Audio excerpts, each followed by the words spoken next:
Let's face it, feedback is annoying. For you and your audience. But if you've got a loudspeaker, a microphone, an acoustic path between the two, and enough gain, eventually you're going to get feedback. The trick is to set up the system so that the gain you need for the performance is below the threshold of feedback. We refer to this as a stable system. The TouchMix 30 has a remarkable feedback wizard that can help manage feedback. But before we look at that, let's review some best practice ideas to mitigate feedback in your setup. Selection and placement of loudspeakers and microphones, room acoustics, and the performer's microphone handling techniques can all contribute to how likely it is that feedback will happen. Here's a few tips to deal with these factors. First, the main PA loudspeakers should be forward of the microphones. The vocal stage monitors should usually have low frequencies below 100 Hz rolled off and should be aimed at the performer's ear level. As for the microphones, try to keep the microphones pointed away from the monitors. And try to avoid cupping the head of the microphone with your hand, as this causes feedback as well.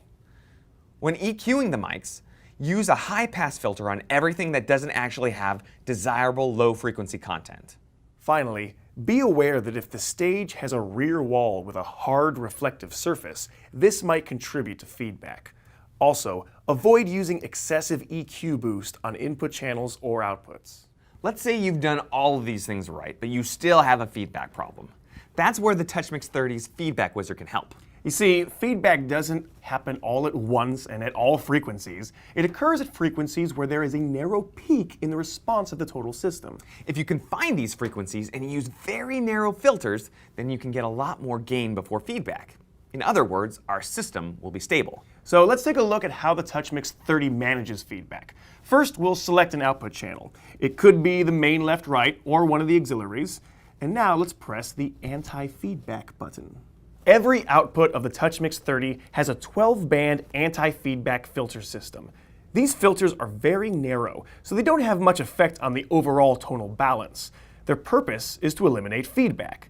You could adjust these manually, or you could start the feedback wizard.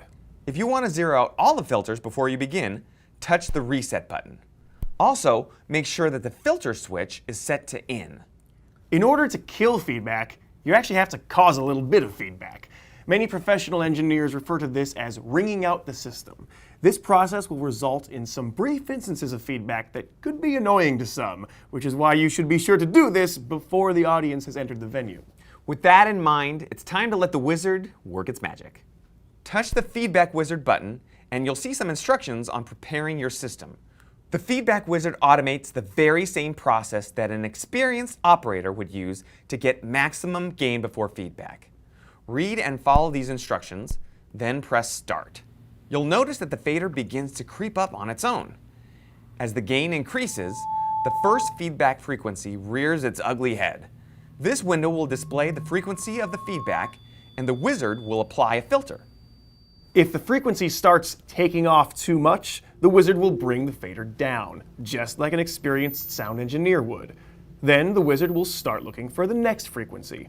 For most situations, you won't need to apply all 12 filters, so feel free to exit the wizard before it uses them all. When you do that, the main fader will return to its starting position. Then you can repeat this process for the other outputs.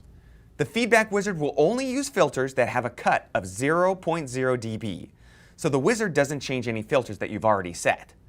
These filters are live and editable, so you can adjust them after they've been created.